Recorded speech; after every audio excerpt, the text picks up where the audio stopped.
1913 সালে। বিজ্ঞানী Nils bore 1913 সালে বিজ্ঞানী রাদারফোর্ডের মডেলের ত্রুটিসমূহ সংশোধন করার লক্ষ্যে একটি পরমাণুর মডেল প্রদান করে। এই মডেলকে নিলস বোরের পরমাণুর মডেল বলে। কার মডেল বলে? নিলস বোরের পরমাণুর মডেল। এই মডেলে উনি তিনটা বিষয় নিয়ে সুস্পষ্টভাবে ধারণা দিয়েছেন। এক নাম্বার বৈশিষ্ট্য হচ্ছে, এক নাম্বারটা হচ্ছে শক্তি স্তর বিষয়ক মতবাদ। কি মতবাদ? শক্তি স্তর বিষয়ক মতবাদ। দুই নাম্বার বৈশিষ্ট্য হচ্ছে, দুই নাম্বার মতবাদ হচ্ছে কৌণিক ভরবেগ। কৌণিক ভরবেগ, কৌণিক ভরবেগ বিষয়ক মতবাদ। তিন নাম্বার হচ্ছে বিকিরণ বর্ণালী বিষয়ক মতবাদ। বিকিরণ বর্ণালী বিষয়ক মতবাদ। শোনো, তাহলে বিজ্ঞানী নিলস বোর রাদারফোর্ডের পরমাণুর মডেলে ত্রুটি সংশোধন করার লক্ষ্যে উনি তিনটা বিষয় সম্পর্কে কি করছে? আলোকপাত করে একটি পরমাণুর মডেল প্রদান করছে। এই পরমাণুর মডেলকে বিজ্ঞানী নিলস বোরের পরমাণুর মডেল বলে। উনি এক নাম্বার যে বিষয়টা দিছে সেটা হচ্ছে শক্তি স্তর বিষয়ক মতবাদ। দুই নাম্বার বিষয় হচ্ছে কৌণিক ভরবেগ বিষয়ক মতবাদ। তিন নাম্বার বিষয় হচ্ছে বিকিরণ বর্ণালী বিষয়ক মতবাদ। বিকিরণ বর্ণালী বিষয়ক মতবাদ। শক্তি স্তর বিষয়ক মতবাদ হচ্ছে ওনার মতবাদ অনুসারে পরমাণুতে ইলেকট্রন সমূহ ইচ্ছে মতো যে কোনো পথে আবর্তন করতে পারে না। তারা অনুমোদিত কতগুলো বৃত্তাকার কক্ষপথে কি করে? আবর্তন করে। অনুমোদিত কতগুলো বৃত্তাকার কক্ষপথে কি করে? আবর্তন করে। এই অনুমোদিত বৃত্তাকার কক্ষপথকে শক্তি স্তর বা অরবিট বলে। শক্তি স্তর বা কি বলে? অরবিট বলে। এই শক্তি স্তর সমূহকে ছোট হাতের n দ্বারা প্রকাশ করা হয়। কি দ্বারা প্রকাশ করা হয়? n দ্বারা প্রকাশ করা হয়। n এর মান যদি 1 হয়, n এর মান যদি কি হয়? 1 হয়, তাহলে k শেল। n এর মান যদি 2 হয় তাহলে হচ্ছে l শেল, 3 হলে m শেল, 4 হলে n শেল।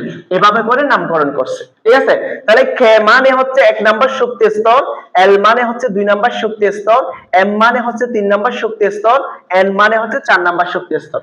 মনে থাকবে? তাহলে পরমাণুতে ইলেকট্রন সমূহ ইচ্ছা মতো যে কোনো পথে আবর্তন করতে পারে না।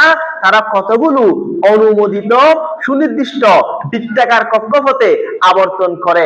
এই বৃত্তাকার পথকে শক্তি স্তর বা অরবিট বলে। শক্তি স্তর বা কি বলে? অরবিট বলে। এই শক্তি স্তরকে ছোট হাতের n দ্বারা প্রকাশ করা হয়। n এর মান যদি 1 হয় k শেল, n এর মান যদি 2 হয় l শেল, n এর মান যদি 3 হয় m শেল, n এর মান যদি 4 হয় n শেল। মনে থাকবে? আচ্ছা, এই প্রধান শক্তি স্তরে ইলেকট্রন ধারণ ক্ষমতা 2n² সূত্র দ্বারা নির্ণয় করা যায়। 2n² সূত্র দ্বারা নির্ণয় করা যায়। n এর মান 1 হলে 2 * 1 হোল স্কয়ার ইকুয়াল টু হচ্ছে 2, আর এরপর হচ্ছে কি 2n² সমান হচ্ছে 2 * 2 হোল স্কয়ার ইকুয়াল টু হচ্ছে 8। এভাবে করে আমরা ইলেকট্রনগুলো কি করব? নির্ণয় করব। মনে থাকবে? তাহলে বিজ্ঞানী নিলস বোর শক্তি স্তর বিষয়ক মতবাদটা কি বোঝা গেছে? নিলস বোরের বোঝা গেছে? আচ্ছা, এরপর আসো কৌণিক ভরবেগ বিষয়ক মতবাদ। কৌণিক ভরবেগ বিষয়ক মতবাদ অর্থাৎ ইলেকট্রন সমূহ যখন নিউক্লিয়াসকে কেন্দ্র করে আবর্তন করে, ওই আবর্তনশীল ইলেকট্রনের কৌণিক ভরবেগের মান, কিসের মান? কৌণিক ভরবেগের মান। এটা হচ্ছে কি h/2π এর সরল গুণিতক। কৌণিক ভরবেগ mvr ইকুয়াল টু হচ্ছে h/2π এর সরল গুণিতক। কথা খেয়াল করো, আবর্তনশীল ইলেকট্রনের কৌণিক ভরবেগের মান h/2π এর সরল গুণিতক। এখানে n এর মান 1 হলে 1 নম্বর শক্তি স্তর, 2 হলে 2 নম্বর শক্তি স্তর। এভাবে করে আমরা বের করব। এই mvr হচ্ছে কৌণিক ভরবেগ। mvr হচ্ছে কি? কৌণিক ভরবেগ। হ্যাঁ, যেহেতু ইলেকট্রনটা বৃত্তাকার কক্ষপথে ঘুরতেছে, হ্যাঁ, এটা কার্ভ রেখা। কার্ভ রেখার ক্ষেত্রে আমাদেরকে কি হিসাব করতে হবে? কৌণিক ভরবেগ হিসাব করতে হবে। আর রৈখিক হচ্ছে, যদি রেখাটা যদি রৈখিক হয়, স্ট্রেট হয়, সরল রেখা হয়, সেক্ষেত্রে আমরা জেনারেলি ভরবেগটা ব্যবহার করব। হ্যাঁ হ্যাঁ শুনো আমি একটা একটা বুঝাই দিচ্ছি, একটু করে শোনাও। তাহলে ইলেকট্রনের কৌণিক ভরবেগ অ্যাম্বিয়ার ইকুয়াল টু হচ্ছে h/2π এর সরল গুণিতক, h/2π এর সরল গুণিতক, অর্থাৎ কৌণিক ভরবেগের মান এই n এর সাথে এটাকে গুণ করলে আমরা কৌণিক ভরবেগটা পেয়ে যাব। এখানে h হচ্ছে প্লাঙ্কের ধ্রুবক, h হচ্ছে কিসের মান? প্লাঙ্কের ধ্রুবক। আর phi এর মান হচ্ছে 3.1416, n এর মান হচ্ছে কক্ষপথের সংখ্যা 1 2 3 4 5 যা হয়। তারপরে m মানে হচ্ছে ইলেকট্রনের ভর, v মানে হচ্ছে বেগ, r মানে হচ্ছে ব্যাসার্ধ। মনে থাকবে? আচ্ছা, এখন আমাকে যখন বলবে এখান থেকে শুধু বেগ বের করো, তাহলে আমি v এর মানটা বের করব। যখন আমাকে বলবে কৌণিক বেগ বের করো, তখন আমাকে vr এর মান বের করতে হবে, শুধু vr এর মান। আর যখন আমাকে বলবে কৌণিক ভরবেগ বের করো, তখন আমাকে mvr এর মান বের করতে হবে। তাহলে ভরবেগ মানে হচ্ছে ভর এবং বেগের গুণফল, আর কৌণিক ভরবেগ মানে হচ্ছে mvr। অর্থাৎ এখানে ব্যাসার্ধটা সহ কি করতে হবে? কাউন্ট করতে হবে। ফিজিক্সের মধ্যে গেলে পড়বা কৌণিক সরণ, কৌণিক ত্বরণ, কৌণিক ভরবেগ। হ্যাঁ, ভরবেগ বললে হচ্ছে mv, mv। ঠিক আছে, মনে থাকবে তো? তাহলে ভরবেগ হচ্ছে mv, কৌণিক ভরবেগ হচ্ছে mvr। হ্যাঁ বলো। কৌণিক ভরবেগের সংজ্ঞাটা বলবেন? ভরবেগ হচ্ছে যে ভর এবং বেগের গুণফলকে কি বলা হয়? ভরবেগ বলা হয়। জেনারেলি ফিজিক্স এর মধ্যে পড়ছে এটা। তাহলে ভর এবং বেগের গুণফলকে আমরা কি বলবো? ভরবেগ বলবো। আর এখানে যে উনি বিজ্ঞানী নিলস বোর কৌণিক ভরবেগ সম্পর্কে যে ধারণা দিছে, সেটার মান হচ্ছে নিউক্লিয়াসকে কেন্দ্র করে আবর্তনশীল ইলেকট্রনের, নিউক্লিয়াসকে কেন্দ্র করে আবর্তনশীল ইলেকট্রনের কৌণিক ভরবেগের মান h/2π এর সরল গুণিতক, h/2π এর সরল গুণিতক। ঠিক আছে, এই সেটাকে অ্যাম্বিয়ার দ্বারা প্রকাশ করছে কৌণিক ভরবেগকে। এই অ্যাম্বিয়ার ইকুয়ালটা হচ্ছে nh/2π। সংজ্ঞা হচ্ছে, অর্থাৎ ইলেকট্রন সমূহ নিউক্লিয়াসকে কেন্দ্র করে বৃত্তাকার কক্ষপথে আবর্তন করলে এই আবর্তনশীল ইলেকট্রনের বেগ এবং ভরের গুণফলকে কি বলা হয়? কৌণিক ভরবেগ বলা হয়। বৃত্তাকার পথে আবর্তনশীল ইলেকট্রনের ভর ও বেগের গুণফলকে কৌণিক ভরবেগ। হ্যাঁ, এটা মনে থাকবে তো? এখানে বেগ হিসাব করার সময় ব্যাসার্ধ সহ হিসাব করতে হবে, যেহেতু কৌণিক। কথা বুঝতে পারছি? আর রৈখিক বেগ হলে আর এর মান দরকার হবে না। বুঝতে পারছি? বেগ দুই প্রকার, একটা রৈখিক বেগ, একটা কৌণিক বেগ। একটা রৈখিক, একটা কৌণিক। রৈখিকটা হচ্ছে সরল রেখার উপরে, কৌণিকটা হচ্ছে বৃত্তাকার বা কার্ভ রেখার উপর। আচ্ছা, অর্থাৎ আবর্তনশীল ইলেকট্রনের, দেখো আবর্তনশীল ইলেকট্রনের, দেখছো আবর্তনশীল ইলেকট্রনের কৌণিক বেগ ও ভরের গুণফলকে, আবর্তনশীল ইলেকট্রনের কৌণিক বেগ ও ভরের গুণফলকে কৌণিক ভরবেগ বলে।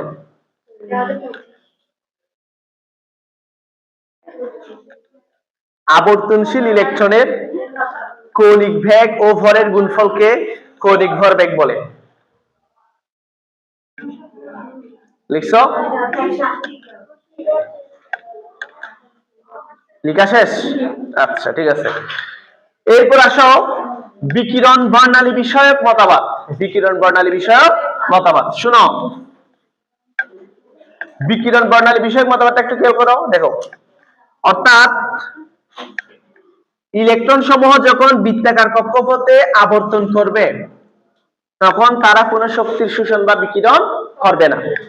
যদি শক্তির শোষণ বা বিকিরণ করত, এটা একসময় শক্তি হারাতে হারাতে কেন্দ্রের মধ্যে কি হবে? পতিত হবে। ঠিক আছে? আচ্ছা, কিন্তু ইলেকট্রনের ক্ষেত্রে বা পরমাণুর ক্ষেত্রে এই ধরনের কোনো ঘটনা ঘটে না। বাট তারা যখন এক শক্তি স্তর থেকে অন্য শক্তি স্তরে আসা যাওয়া করবে, তখন শক্তির শোষণ বা বিকিরণ হবে। এই শোষিত বা বিকিরিত শক্তির তরঙ্গ দৈর্ঘ্য অনুসারে তারা বিভিন্ন ধরনের কি প্রদর্শন করবে? বর্ণ প্রদর্শন করবে। বুঝতে পারছি? আচ্ছা, তাহলে এই শোষিত বা বিকিরিত শক্তির তরঙ্গ দৈর্ঘ্য হচ্ছে, এটাকে ডেল দ্বারা প্রকাশ করা হয় বা ডেল্টা ই দ্বারা কি করা হয়? প্রকাশ করা হয়। তাহলে ডেল্টা ই সমান হচ্ছে E2 মাইনাস E1, অথবা আমি লিখতে পারি ডেল্টা ই সমান হচ্ছে h নিউ। h নিউ, এখানে নিউ মানে হচ্ছে কম্পাঙ্ক। নিউ মানে কি? কম্পাঙ্ক। কম্পাঙ্ককে f দ্বারা প্রকাশ করা হয়, কম্পাঙ্ককে নিউ দ্বারা প্রকাশ করা হয়, কম্পাঙ্ককে ছোট হাতের n দ্বারাও প্রকাশ করা হয়, মনে রাখবা। তাহলে দেখো এরপর আমি আবার কি লিখতে পারি, এখান থেকে এইটা ইকুয়াল টু s টাকে লিখছি, এখন কম্পাঙ্ক সমান আমরা কি জানি বলতো, c by lambda, c by lambda. এখানে c হচ্ছে আলোর বেগ, ল্যামডা হচ্ছে তরঙ্গ দৈর্ঘ্য, ল্যামডা কি তরঙ্গ দৈর্ঘ্য। তাহলে ফাইনাল সূত্রটা কি শুনো, খেয়াল করো। তাহলে আমাদের ফাইনাল সূত্রটা কি, ডেল ই সমান হচ্ছে e2 e1 একটা সূত্র, ডেল ই সমান হচ্ছে s নিউ একটা সূত্র, আবার ডেল ই সমান হচ্ছে sc বাই ল্যামডা একটা সূত্র। মনে থাকবে, এখানে s হচ্ছে প্লাঙ্কের ধ্রুবক, c হচ্ছে আলোর বেগ, আর এখানে ল্যামডা হচ্ছে তরঙ্গ দৈর্ঘ্য। মনে থাকবে। তাহলে শোষিত বা বিকিরিত শক্তির তরঙ্গ দৈর্ঘ্য যদি আমাদেরকে বের করতে বলে, বের করা যাবে? হ্যাঁ, শোষিত বা বিকিরিত শক্তির তরঙ্গ দৈর্ঘ্য যদি বের করতে বলে, বের করা যাবে না? এই যে তরঙ্গ দৈর্ঘ্যের মান, ল্যামডার মান বের করবে এখান থেকে। এতটুকুর ভেতরে কি কারো কোনো প্রশ্ন আছে? নাই। আচ্ছা।